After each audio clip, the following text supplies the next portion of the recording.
Hai, welcome to Artocles. Saya mau ngucapin selamat tahun baru 2025 buat kita semua. Semoga di tahun yang baru ini segala impian kita bisa tercapai dan juga tentunya makin sehat walafiat.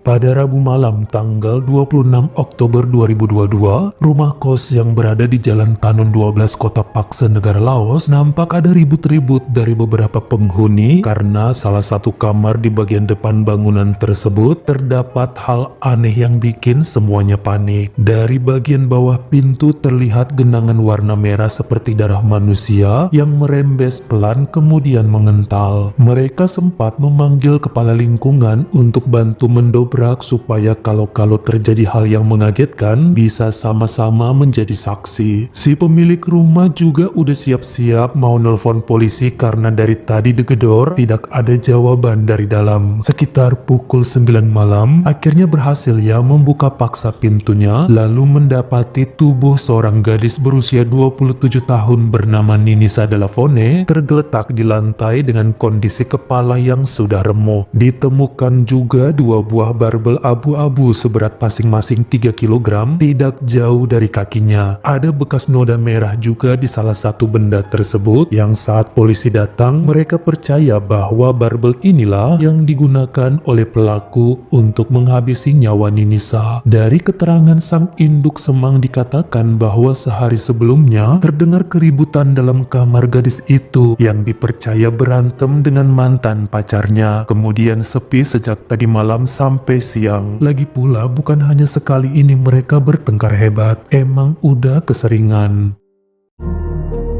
Buat kamu yang pada baik hati dan manis, jangan meringis karena saya mau promoin channelnya Mabar Kriminal yang pasti bikin kalian ngerasa puas dengan penyajian tanpa batas di luar imajinasi terliar kamu semua. Kehadirannya bikin gelora detektif langsung nyembur tumpah-tumpah dari sanubari karena ditampilkan secara berani, runut, serta tanpa halu-halu fata morgana. Langsung aja melesat ke channelnya Mabar Kriminal sehabis menyimak kasusnya Bang Arto ini, karena kamu diundang secara eksklusif buat ikut deg-degan menikmati atmosfer menegangkan channelnya Mabar Kriminal.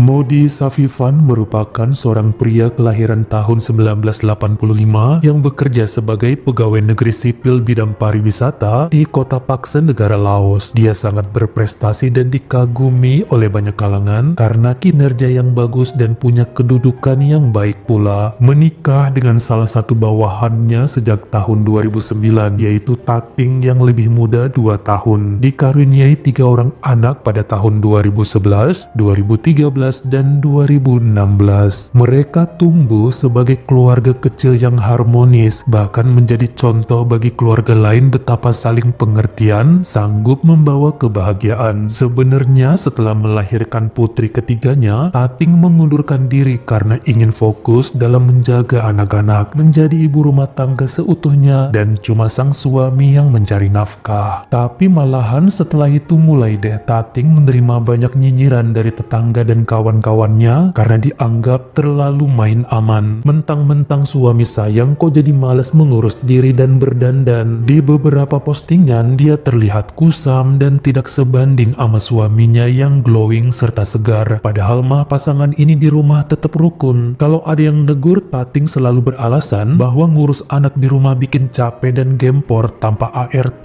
makanya kelihatan kumal, gak ada waktu untuk makeup. Tapi teman-temannya bilang itu gak alasan, minimal mandi. Terkadang yang mampir ke rumahnya aja bilang Tating bau asap dengan muka aut-autan seperti pembantu. Kalau jalan kemana-mana sama keluarga kelihatan seperti babysitter, kayak bukan istrinya Modi. Hati-hati loh, entar suami kabur ke pelukan wanita lain baru tahu. Pada bulan April 2022, sepupunya Tating datang dari kota Savannakhet bernama Keke Daopasok untuk berkunjung melihat para ponakannya. Baik Modi dan Tating dulu cukup akrab sama Keke yang cantik dan selalu bawa oleh-oleh setiap kali mendatangi rumah mereka. Keke sudah 1,5 tahun terakhir setelah pandemi bekerja sebagai sekretaris perusahaan kabel di kota Savannakhet. Sebelumnya, dia kerja sebagai teller bank namun resign sejak awal 2020 karena pandemi. Mumpung lagi berkunjung ke rumah Tating, dia pun melakukan reuni kecil dengan temannya yang dulu sama-sama kerja sebagai teller, yaitu Ninisa Dalafone. Makanya mereka pun ketemuan di sebuah kafe sembari mengenang masa-masa seru saat bekerja di bank. Ninisa aslinya dari Sainyabuli, dulu kerja jadi teller di Savannakhet bareng Keke dan ikut resign karena pandemi. Udah setahunan ini pindah ke kota Pakse untuk gabung bisnis piyama bersama temannya. Selama seminggu Keke di kota Pakse hampir tiap hari ketemuan sama Ninisa karena emang seakrab itu. Akhirnya diajakin juga mampir ke rumah Tating dan berkenalan dengan para ponakannya. Bahkan 3 kali diajakin ikut dinner yang tentu bikin Modi dan keluarganya seneng punya kenalan baru. Ninisa juga happy karena dia perantauan, nambah temen rasanya lebih bersemangat. Setelahnya, Tating nyuruh-nyuruh Ninisa mulai sekarang mampir aja kalau jarak rumah tidak terlalu jauh. Maksudnya kan gak harus saat ada Keke baru datang ke sini, boleh kapan aja. Bahkan dengan bercanda, Tating bilang bisa kan sekali-kali jagain anak-anak kalau saya lagi ada kesibukan. Ninisa pun gak keberatan dan mereka bertukar nomor handphone. Awal bulan Mei 2022, Keke harus kembali ke kota Savannakhet dan hubungan pertemanan antara Ninisa dengan keluarga Safifan berlanjut terus. Bahkan beneran saat Tating ikut suaminya suatu acara, malahan gadis itu nggak keberatan menjagai anak-anak lalu dikasih duit sebagai imbalan. Dalam beberapa kesempatan, Ninisa juga diperbolehkan menginap saat si bungsu kepengen bermain sama dia. Padahal di waktu-waktu tersebutlah kemudian muncul benih cinta antara sang suami Modi dengan Ninisa karena cewek itu emang sebening kristal, kulitnya sekencang bola bekel dan senyumannya semanis harapan Pak Prabowo. Bahkan dalam berbagai kesempatan saat kecapean kerja atau sedang pusing dengan berisiknya rumah karena anak-anak lasak, Modi menghubungi Ninisa untuk nemenin dia karaoke atau minum bir di klub malam. Setelahnya lelaki tersebut semakin sering ngasih uang jajan yang tentu bikin cewek itu mulai lupa sama kerjanya jualan piyama karena transferan Modi jauh lebih besar. Sebenarnya Ninisa udah punya pacar kok bernama Tabian Tilapat berusia 28 yang hubungannya udah jalan lebih dari setahun. Tapi si Tabian ini mah bokeh. Dulu waktu umur 21 sering ikut kompetisi binaraga tapi nggak pernah menang. Setelah itu nggak jelas apa kerjaannya, hobi nge-gym dan ngaku jadi trainer. Namun duitnya golang, kagak jelas, kebanyakan habis buat beli suplemen, malah pelit sama Ninisa. Kalau diajakin jalan kemana-mana suka nolak dengan alasan sibuk kerja, tapi nggak tahu kerja apaan. Mau sih makan di restoran atau nonton bioskop sesekali, tapi belakangan ketahuan duitnya boleh minjem sama tetangga. Bahkan beberapa kali justru Tabian minjem duit dari Ninisa untuk bayar uang kos yang udah telat 2 bulan. Lebih besar pasak daripada tiang sepertinya. Soalnya Tabian sering posting makanan hariannya, buah-buahan, sereal, susu whey, salad, dan suplemen aneh-aneh yang harganya selangit, sementara pemasukannya nggak tahu berapa. Pernah didatengin ke tempat fitness oleh Ninisa, tapi kata pemiliknya si Tabian cuma jadi pelatih cadangan tanpa gaji pokok, kadang bantu-bantu bersihin alat tanpa digaji. Malah member lain ada yang bilang bahwa Tabian merupakan simpanan tante-tante, tapi kok harem nggak ada duitnya. Itu yang bikin hubungan mereka mulai renggang. Ninisa sih yang menjauh kalau Tabian mah terus mepet tanpa rasa bersalah, meskipun utangnya kepada si cewek udah menumpuk. Pada bulan Agustus 2022, meskipun statusnya masih pacaran dengan Tabian, Ninisa sering diajakin check-in oleh Modi untuk memuaskan segala hasrat dari lelaki tersebut. Sebenarnya gadis itu sering nyuruh pakai pengaman, tapi Modi nggak suka pakai gitu-gituan. Katanya kurang berasa, kurang enak dan canggung. Akhirnya Ninisa setuju aja, namun dengan perjanjian bahwa uang sakunya akan dinaikin setiap bulan. Dalam masa 2 bulanan mereka gitu terus enak-enakan. Sampai di awal Oktober 2022, ternyata Modi mulai ketakutan saat istrinya tahu bahwa tabungan mereka sering bocor untuk pengeluaran yang mencurigakan. Dia cetak mutasi rekening dan kelihatan ada nilai-nilai yang dikirimkan kepada Ninisa. Makanya terjadi perang rumah tangga karena suaminya nggak bisa menjelaskan dana-dana yang keluar. Bahkan kemudian Ninisa dipanggil juga kenapa bisa dikasih uang banyak sampai 3 kali dalam sebulan. Angkanya fantastis, bahkan ada data pembelian tas branded serta perhiasan yang nggak tahu itu buat siapa. Belum lagi transaksi kartu kredit banyakan untuk bayar sewa hotel bikin tating darah tinggian. Pantesan tabungan menipis bukannya menggunung.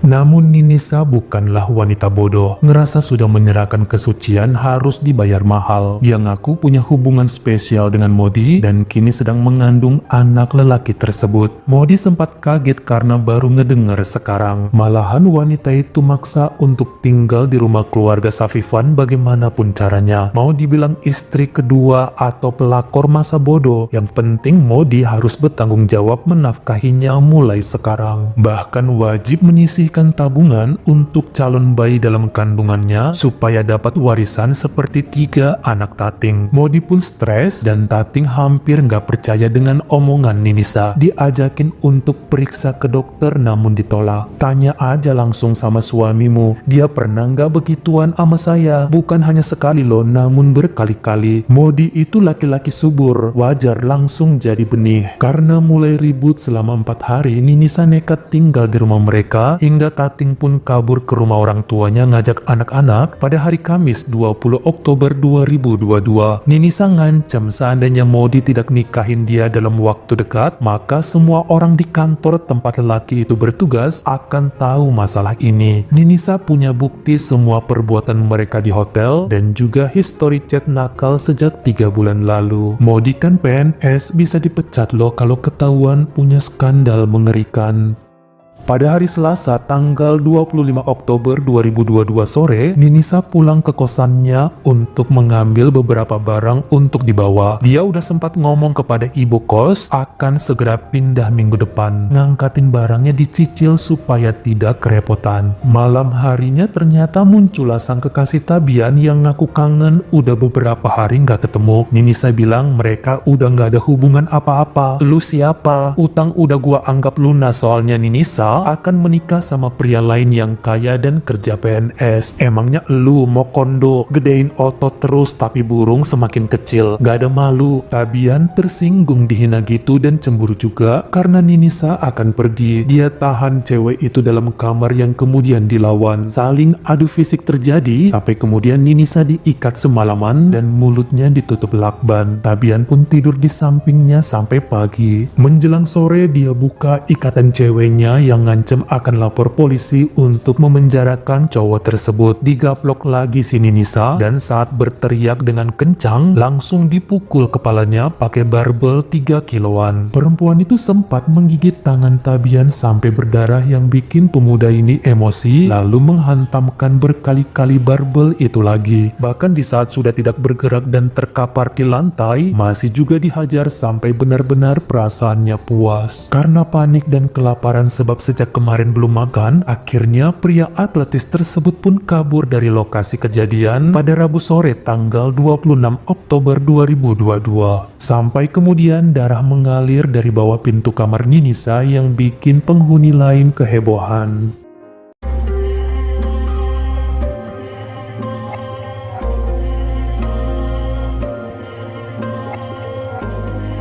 Dari keterangan induk Semang dan teman-teman kos langsung ya polisi melacak keberadaan Tabian yang 2 hari kemudian ditangkap di kota Saisobun. Awalnya pura-pura bodoh tidak ngaku sampai akhirnya terbukti sidik jari dan DNA-nya ada di TKP. Bahkan cuma DNA-nya yang ditemukan pada barbel abu-abu tersebut. Mengakulah pemuda berusia 28 tahun itu bahwa dia emang pelakunya akibat sakit hati dihina Mokondo berburu kecil dan tidak terima jika wanita yang dicintainya akan lari ke pelukan laki-laki lain. Untuk info saja bahwa barbel 3 kiloan itu sebenarnya kepunyaan Tabian, namun sudah lama berada dalam kamar kos Ninisa. Soalnya kalau mampir ke sana sering latihan otot. Tabian kan gym lover, jadi tiap ada kesempatan pasti main barbel karena menganut pola hidup sehat supaya sayap kiri dan kanannya bisa terbentuk seperti burung Garuda. Setelah menemukan handphone milik Ninisa dan dibuka semua isinya, malahan pihak berwajib menghubungi pasangan Safifan. Tating pun bercerita bahwa hubungannya dengan sang suami sedang tidak baik-baik aja akibat skandal dengan Ninisa yang dianggap sebagai pelakor. Dia ceritakan detail sejak kenalan dibawa oleh sepupunya sampai di hari Tating angkat kaki dari rumah karena tidak mau dimadu. Kenyataannya menurut penyidik dan pihak yang melakukan otopsi, Ninisa tidak sedang berbadan dua. Langsung kaget dong baik Tating maupun suaminya karena kena bohong oleh perempuan itu sebab kepengen harta dari Modi. Namun lelaki tersebut emang ngaku sudah berhubungan badan dengan Ninisa berulang kali lalu meminta maaf pada sang istri. Masalah ini sempat mencuat dan sekali lagi Tating kena nyinyir sama netizen karena penampilannya yang urakan, kumal, muka kayak mau tawuran, dan rapi dikit apa susahnya sih? Bersolek lah, jangan kepedean suami akan setia. Buktinya sekarang kena juga kan. Ujung-ujungnya karena masalah ini akhirnya Modi pun dipecat dari status PNS-nya, tapi dia berhasil baikan dengan sang istri. Pengacara Fing Savan menyatakan bahwa kliennya menghabisi korban untuk melindungi diri dengan bukti bekas gigitan pada tangan Tabian. Namun ternyata tidak mempengaruhi hasil yang diumumkan pada hari Senin, tanggal 19 Juni 2023, di mana hakim di Pengadilan Tinggi Provinsi Champasak menyatakan lelaki tersebut bersalah lalu mendapat hukuman penjara seumur hidup. Banding sempat dilakukan pada hari Senin, tanggal 25 September 2023, yang lumayanlah hasilnya karena hukuman Tabian berkurang menjadi 25 tahun kurungan dan boleh bebas dengan jaminan setelah menjalani sedikitnya 17 tahun penjara. Sebenarnya ada hikmahnya juga kasus ini karena perbuatan Tabian secara tidak langsung sudah menyelamatkan pernikahan Pak Modi serta Tating. Meskipun sekarang karirnya yang jadi hancur, gak apa-apa lah ya, pelajaran hidup memang mahal harganya. Bagaimana menurut kamu? Haruskah Tating menerima suaminya lagi yang pernah berkhianat? Apakah setuju meskipun cuma di rumah ngurus anak, seorang istri wajib dandan cantik supaya suami senang? Kalian komen di bawah. Kalau kamu suka sama video ini, jangan lupa klik like serta tombol share-nya. Buat yang baru pertama kali mampir, atau udah sering mampir nih tapi belum berlangganan, jangan lupa klik dulu tombol subscribe dan juga dinyalain notifikasinya supaya lain kali kalau misalnya saya upload video baru, kamu jadi orang pertama yang tahu. Follow juga Instagram saya jika berkenan di Artokels S-nya 2, dan jangan lupa untuk nontonin semua video saya yang lainnya. Ingat ya, tetap jaga jari dan juga lidah kita supaya nggak nyakitin hati orang lain. Terima kasih.